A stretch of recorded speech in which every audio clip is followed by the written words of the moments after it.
লেঙুৰাই অহা বুলি যিটো কওঁ অসমীয়াত আমি, কিন্তু তাৰ মনটো চাওক আপোনালোকৰ লগত একেলগে আছে আত্মাটো। আৰু ই অহাৰ কথাটো, এই যে চুম্বক ই যে আজি ইয়ালৈ আহিছে, কিয় জানে?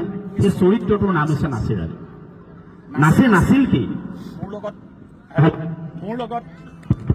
হেল্ল', নাছিৰৰ সম্পৰ্ক কিমান দূৰলৈকে আছিল সেয়া নাছিৰে গম পাব আৰু মই গম পাম। গুচি যোৱাৰ পিছততো গম নাপাব সিটো পৃষ্ঠাই কেনেকে মাতিছে।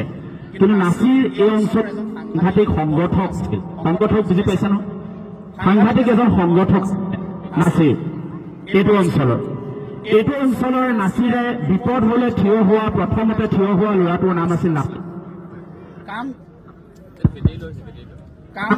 কাম কৰি ভাল পোৱা ল'ৰাটোৰ নাম আছিল নাছিৰ। মই নাছিৰক আজিৰ দিনটোত মোৰ মনত পৰিছে যে ইয়াৰ আগত কাকজানত এখন খেল হৈছিল। সেই খেলখনত নাছিৰ আছিল মূল উদ্যোক্তা।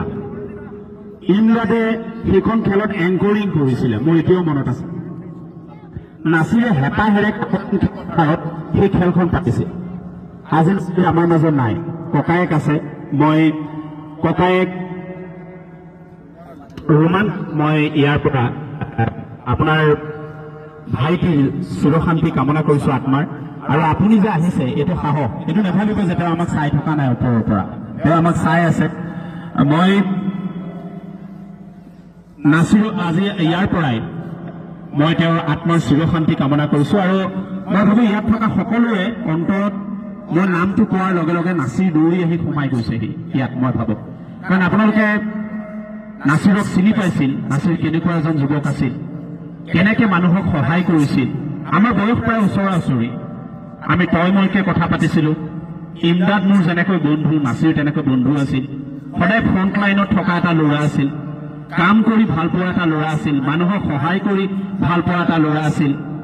কিবা এটা কৰি যাতে কাকজানখন জিলিকাই তুলিব পাৰি তাৰ মানসিকতা আছিল নাছিৰ। আজি মানৱ দাই কব এইবিলাক কথা, যে কেনেকুৱা ভাল ল'ৰা এটা আমাৰ মাজৰ পৰা ভগৱানে লৈ আল্লাই লৈ গুচি গ'ল।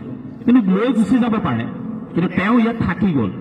নাথাকিলে সেই সোণ খেৰুৱা ট্ৰফিটোৱে আমাৰ ফালে চাই পেলাই ৰৈ নাথাকে, তেওঁ সদায় জীয়াই থাকিব। আৰু মই উদ্যোক্তাসকলক এটাই মই আজি ধন্যবাদ দিছো, বৰ ডাঙৰ কথা, এইটো বৰ ডাঙৰ কথা। মই ভাবো আপোনালোকে তাৰ বাবে একাজলি হাত চাপৰি দিয়ক, উদ্যোক্তাসকলৰ বাবে। মানুহ মৰি যায়, শ্মশানলৈ লৈ যোৱাৰ পিছত, কবৰ দিয়াৰ পিছত পাহৰি যায়, মানুহক আৰু মনত নাৰাখে। মানুহে মনত এনেকে ৰাখে। আৰু দ্বিতীয় কথা, মানুহ সেইসকলক মনত ৰাখে যিসকলে জীয়াই থাকোঁতে বেলেগৰ বাবে কাম কৰে, বেলেগ দুজন মানুহৰ বাবে কাম কৰে, বেলেগক সহায় কৰে। সেই মানুহে হয়, সেই মানুহ গুচি যায় সোনকালে, সেই মানুহক মানুহে মনত ৰাখে। যেনে ৰাজীৱ শদিয়া, ৰাজীৱ মৰি গ'ল, শ্মশানলৈ যেতিয়া ৰাজীৱক লৈ গৈছে, লগত 20,000 মানুহ গৈছে, একেলগে 20,000 মানুহ গৈছে। কিয়, কি কাৰণে গৈছে? এইবাবে গৈছে যে ৰাজীৱ জীয়াই থাকোঁতে মানুহৰ বাবে গান গালে। ঠিক তেনেকে নাছিৰ আলীয়ে এই অঞ্চলৰ কাকজানখনক সদায় ভাল পোৱা এটা ল'ৰা আছিল, ভাল পোৱা এজন মানুহ আছিল। নাছিৰ আলী গুচি গ'ল, কিন্তু আমি আজি নাছিৰ আলীৰ নাম মই এতিয়ালৈকে মই 13-14 বাৰ ল'বলৈ বাধ্য। মই কাম তেনেকুৱা কৰিছিল, বেয়া কাম কৰিলে মোহাৰি পেলাই, ভাল কাম কৰিলে অমৰ হৈ ৰয়, অমৰ হৈ ৰয়। মই আজি ইয়াৰ পৰাই তেওঁৰ চিৰশান্তি, আত্মাৰ চিৰশান্তি কামনা কৰিছো। ইমদাদক মই ধন্যবাদ জনাইছো যে ইমদাদে নাছিৰ আলীক জীয়াই ৰাখিবৰ বাবে এই গোটেই আৰান্ধৰা গাঁৱৰ লগত এটা পৰিৱেশ নিৰ্মাণ কৰিলে। আজি মই ভাবো আটাইতকৈ কষ্ট পোৱা মানুহজন এজন ইমদাদ ইয়াত থকা, কাৰণ একেলগে দুইটা একেখন বিচনাত শুইছিল, একেলগে কাম কৰিছিল। গুৱাহাটীত বহু আড্ডা আছে দুইটাৰ, কাৰণ ইমৰানৰ যিটো কোঠা বা ঘৰ, তাত মোৰ আড্ডাৰ স্থলী, ইমদাদৰ যিটো ৰুম, মোৰ আড্ডাৰ স্থলী গুৱাহাটীত, তাতে নাছিৰ যায়। এইবিলাক আড্ডাবাজ জেগা আছিলে আমাৰ, কিন্তু হঠাৎ নাছিৰ গুচি গ'ল আমাৰ মাজৰ পৰা। আমিও গুচি যাম কেতিয়াবা। মই যদি আজি ভাল কাম কৰিছো, মোকো এদিন চাগে এনেকৈ কোনোবা দিনা কোনোবা জেগাত কোনোবাই নাম এটা ল'ব, উৎপল বুলি এটা ল'ৰা আছে ইয়াত থকা। যদি বেলেগসকলে ভাল কাম কৰে তেওঁলোককো ল'ব, বেয়া কাম কৰিলে হেৰাই যাব। গতিকে মই ভাবো জীয়াই থাকোঁতে ভাল কাম কৰিব লাগে, এনেকুৱা কামবিলাক কৰিব লাগে। ধন্যবাদ জনাইছো। বেছি সময় নলওঁ, সময় মই মোটামুটি 22 মিনিটমান সময় ল'লো। আপোনালোকে যদি শুনি বেয়া পাইছে মোক ক্ষমা কৰি দিব। মই নাছিৰ আলী নাম নল'লে অনুষ্ঠানটো অৰ্ধ সমাপ্ত হৈ ৰ'ব, গোটেই অনুষ্ঠানটো।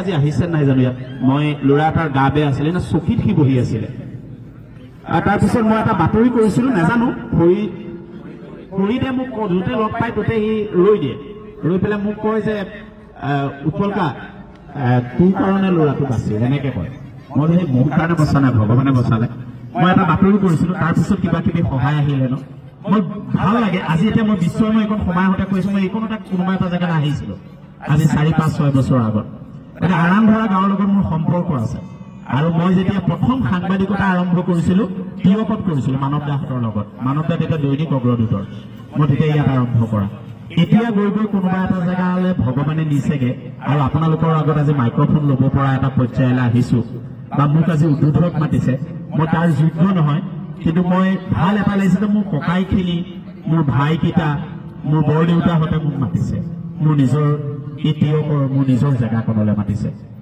বেলেগ জেগালৈ বহুত জেগালৈ মোক মাতে সেয়া মই আলহী এয়া মই গৃহস্থ হৈ আহিছোঁ ইয়ালৈ সেইটো কাৰণে মোৰ ভাল লাগিছে তাত মই আলহী হৈ যাওঁ চুপটা এপিনি মেলি ইয়ালৈ আহিছোঁ মই গৃহস্থ হৈ এখন মোৰ ঘৰ আৰামধৰা মই তিয়কৰ ল'ৰা গৌৰৱ কৰোঁ যে তিয়কত ইমান ধুনীয়া এটা পৰিৱেশত আজি থিয় হ'ব পাৰিছোঁ ধন্যবাদ জনাইছোঁ গোটেই অনুষ্ঠানটো ভাল হওক এয়া কামনা কৰিছোঁ আৰু মোৰ কথাই যদি আপোনালোকৰ অন্তৰ চুইছে তেতিয়াহ'লে মই কোৱা কথাখিনি মই গধুৰ হ'ব মোৰ ভাল লাগিব আৰু মই আকৌ এবাৰ কৈছোঁ 6 মৰাৰ লগে লগে উঠি আহিব আউট হোৱাৰ লগে লগে তিৰিলি আহিব 4 মৰাৰ লগে লগে হাঁহি আৰু হাত চাপৰি আহিব সেয়াই হৈছে ভূপেন হাজৰিকাই সেইটো কাৰণে কৈছে ক্ৰীড়া হ'ল শান্তিৰ প্ৰাংগণ আৰু মই ক'ম যে ক্ৰীড়া হ'ল আনন্দৰ এখন কঠীয়াতলী গতিকে সকলোৱে আমি এই 3টা দিন ধুনীয়াকৈ এটা খেলৰ পৰিৱেশৰ মাজেৰে আমি আগবাঢ়ি যাম ইয়ালৈ যিমান দল লুইতৰ দক্ষিণ আৰু উত্তৰ পাৰৰ পৰা আহিছে প্ৰত্যেকটো দলৰ কেপ্টেইনৰ পৰা আদি কৰি তেওঁলোকৰ কোচ কেপ্টেইন